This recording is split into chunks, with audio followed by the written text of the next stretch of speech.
Well, as I said the day after that meeting, we focused entirely, in my meeting with President Zelensky of Ukraine, on the issues that President Trump had raised as a concern, namely the lack of support from European partners for Ukraine, and real issues of corruption in Ukraine.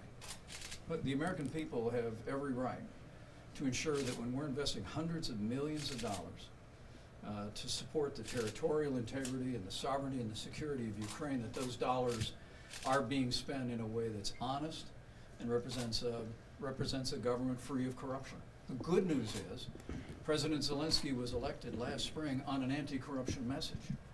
And before the summer was out, he elected a large majority in his parliament also on a message of anti-corruption. And when we spoke roughly a month ago in Poland, President Zelensky reported to me the literally hundreds of bills on corruption reform that his party was introducing and moving, the steps that he was taking to deal with corruption in Ukraine, and also committed to me that he would work with the United States to call on our European partners to do more, to push back on Russian aggression, the Russian aggression that essentially took over Crimea and also has fomented war in the Donbass area of Ukraine now for years. And those were the topics that we discussed.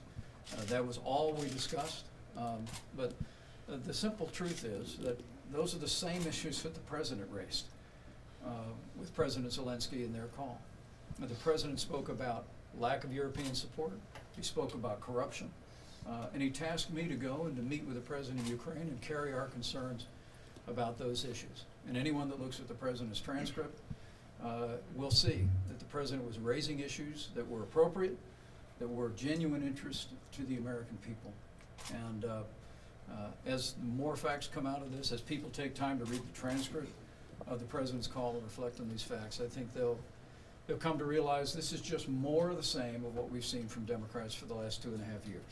They literally spent 2.5 years pushing an impeachment of this administration, of this president, on a theory of Russian collusion and obstruction.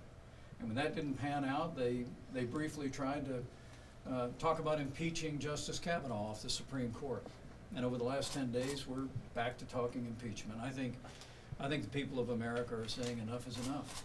I mean, people of this country want us to focus on issues that matter most to them. These endless investigations should end in Washington, D.C.